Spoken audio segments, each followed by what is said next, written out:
Hi, everybody. You did not think you would hear from me again so soon, did you?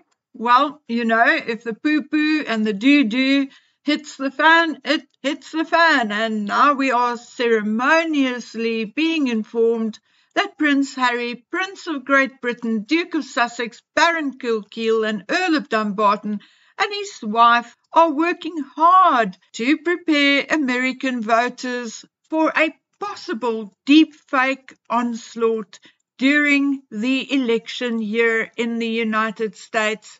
Yes, indeed, Harry and Meghan launched a campaign in the fight against election misinformation.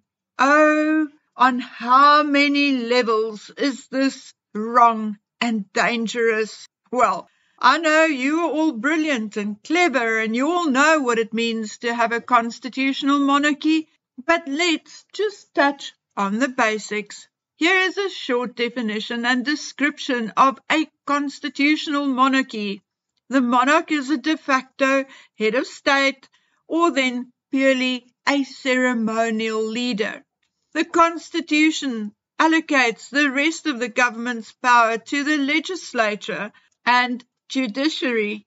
Britain is a constitutional monarchy, and as Harry still bears all the titles and is still in the line of succession, everything that applies to the monarchy applies to him. Now, to say a British monarch is not at all involved in politics is just plain dumb. The British monarch possesses the legal responsibility of a variety of functions, which are indeed crucial to the political system.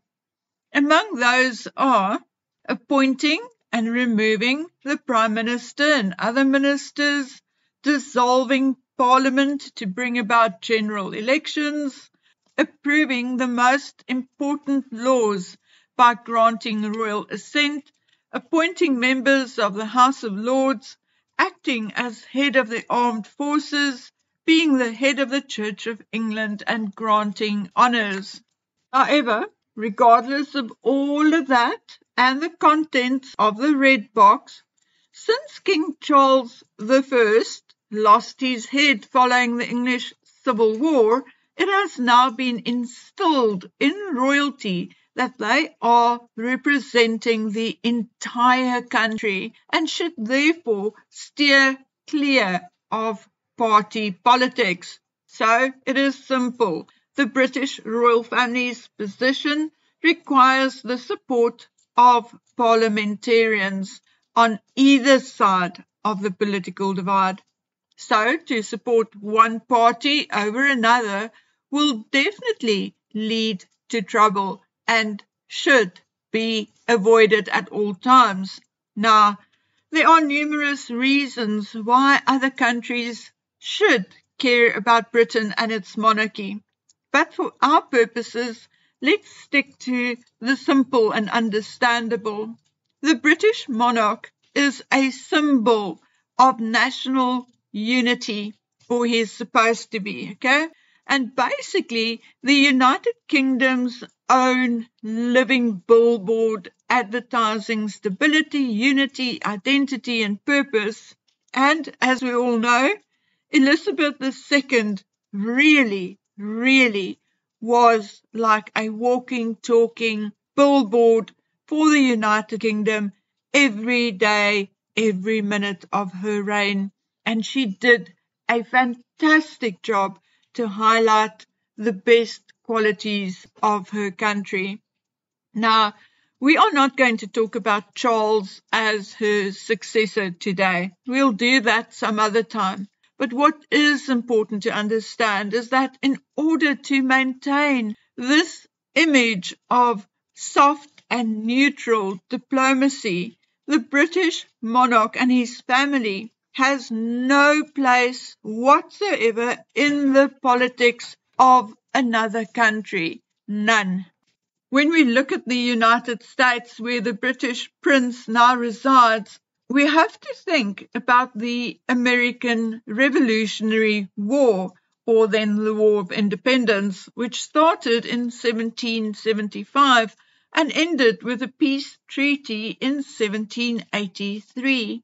The colonies won political independence and went on to form the United States of America. Independence brought a lot of changes, but it also changed society. Society became less aristocratic and more meritocratic.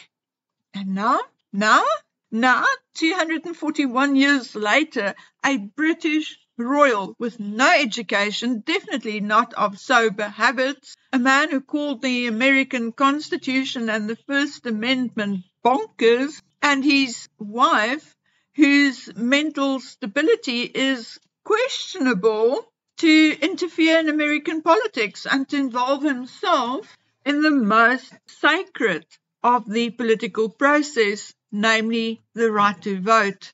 Now, I do not care whether him and his wife are doing it through the Archwell Foundation or hands-on themselves. The whole idea that a British royal has anything to do with the voting process in the United States is preposterous and ridiculous, and I cannot understand why or how Americans can tolerate it. From my side, I'm wondering whether perhaps this was all planned and a way for the British titled elite and, say, the World Economic Forum to get a strong and permanent foothold in America. But you know what, guys? You have a voice. Use it. If Harry wants to involve himself with American politics, he should renounce his titles and become an American citizen. Otherwise, he should not utter a single word about American politics or go anywhere near it. Okay, guys, now that was my last word for today. I wish you love and peace until we meet again on the next one. Bye.